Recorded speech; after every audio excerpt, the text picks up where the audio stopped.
नमस्कार, आप देख रहे हैं मेरा हक मेरा देश। आइए नजर डालते हैं इस वक्त की बड़ी खबर पर। नोएडा में 76 लड़के लड़कियां गिरफ्तार। फर्जी कॉल सेंटर अमेरिकी नागरिकों को ऐसे लगाते थे चूना। अमेरिकी नागरिकों के साथ ठगी करने वाले एक और कॉल सेंटर का नोएडा पुलिस ने शुक्रवार को पर्दाफाश कर 76 आरोपियों को गिरफ्तार किया है। इनमें 67 पुरुष और 9 महिलाएं हैं। आरोपी तकनीकी सहायता और लोन प्रक्रिया के नाम पर फर्जी मैसेज और लिंक भेजकर अमेरिकी नागरिकों को ठगते थे। आदित्य डीरिया सन लाइफ म्यूचुअल फंड ठगी के इस गिरोह के चारों सरगना भी पुलिस के हत्थे चढ़े हैं। पकड़े गए आरोपियों में कई पहले भी जेल जा चुके हैं। इनके पास से भारी संख्या में लैपटॉप, मोबाइल, हेडफोन, राउटर और अमेरिकी बैंक का फर्जी चेक समेत अन्य सामान बरामद हुए। डीसीपी सेंट्रल नोएडा शक्ति मोहन अवस्थी ने बताया कि सीआरटी, स्वाट और पुलिस ने आरोपियों को दबोचा। ये सेक्टर 63 के ई ब्लॉक में इंस्टा सॉल्यूशन के नाम से संचालित कॉल सेंटर में काम कर रहे थे। ये गिरोह अब तक 1500 से अधिक अमेरिकी नागरिकों को ठग चुका है। आरोपी एक प्रक्रिया के तहत विदेशी नागरिकों से 99 से 500 अमेरिकी डॉलर तक लेते हैं। पैसा बिटकॉइन, गिफ्ट कार्ड और अन्य माध्यमों से लिया जाता था। हवाले के जरिए रकम भारत में आती थी। गिरोह में शामिल अन्य आरोपियों के बारे में भी जानकारी जुटाई जा रही है। आरोपियों के पास से बरामद इलेक्ट्रॉनिक गैजेट का डेटा एनालिसिस साइबर टीम की मदद से किया जा रहा है। गिरोह के सरगना कुरुनाल रे, सौरभ राजपूत, सादिक ठाकुर और साजिद अली है। चारों पूर्व में गुजरात से जेल जा चुके हैं। पूछताछ में आरोपियों ने बताया कि वे कॉल सेंटर से ऑनलाइन कंपनी के सपोर्ट, माइक्रोसॉफ्ट टैक्स सपोर्ट, पेडे के नाम से ठगी करते थे। कॉल सेंटर सेक्शन बटे थे।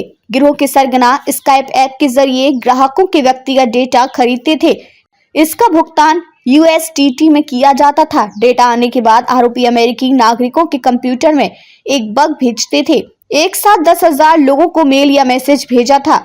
इस बग से कंप्यूटर में खराबी आने के कारण स्क्रीन नीले रंग की हो जाती है। इसके बाद एक नंबर स्क्रीन पर दिखाई देता है। उस नंबर पर अमेरिकी नागरिक कॉल करता था। ये कॉल आरोपी कॉल सेंटर के सर्वर पर लैंड करा लेते थे। कॉल सेंटर में बैठे आरोपी विदेशी नागरिकों की कॉल को उठाते थे और माइक्रोसॉफ्ट का अधिकारी बताकर उनकी समस्या का समाधान करने के लिए 99 या उससे अधिक अमेरिकी डॉलर की मांग करते थे। भुगतान होने के बाद पीड़ितों को एक कमांड बताई जाती थी जिससे कंप्यूटर कुछ ही मिनट में सही हो जाता था। ये सारी प्रक्रिया विदेशी नागरिकों को धोखा देकर पैसे लेने के लिए की जाती थी। ऐप से डेटा लेकर मैसेज भेजते थे आरोपी। स्काइप ऐप से डेटा लेते हैं। इसमें US के नागरिकों की जानकारी होती है। आरोपी उन नागरिकों का डेटा लेते थे ये जिनका किसी न किसी साइट पर लोन का आवेदन हो। डेटा मिलने के बाद आरोपी अमेरिकी नागरिकों के मोबाइल पर लोन के संबंध में एक मैसेज भेजते थे। जिस व्यक्ति को लोन की जरूरत होती है वह भेजे गए मैसेज पर या तो यस लिखता था या फिर मैसेज में दिए गए नंबर पर कॉल करता था। लोन कराने के लिए 100 से 500 डॉलर की मांग की जाती थी। ग्राहकों को झांसे में लेकर मांगते थे रकम। डेटा मिलने के बाद आरोपी विदेशी ग्राहकों को वॉइस नोट भी भेजते थे। इसमें ग्राहकों को बताया जाता है कि उनका पार्सल रेडी टू डिलीवर है।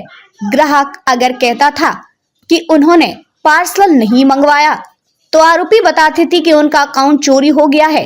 इससे ग्राहक डर जाता था। इसके बाद नया अकाउंट बनाने के नाम पर आरोपी ग्राहकों से डॉलर की मांग करते थे। अब तक के लिए बस इतना ही। फिर होगी आपसे मुलाकात ऐसी एक और बड़ी खबर के साथ। तब तक के लिए नमस्कार और देखते रहिए मेरा हक मेरा देश।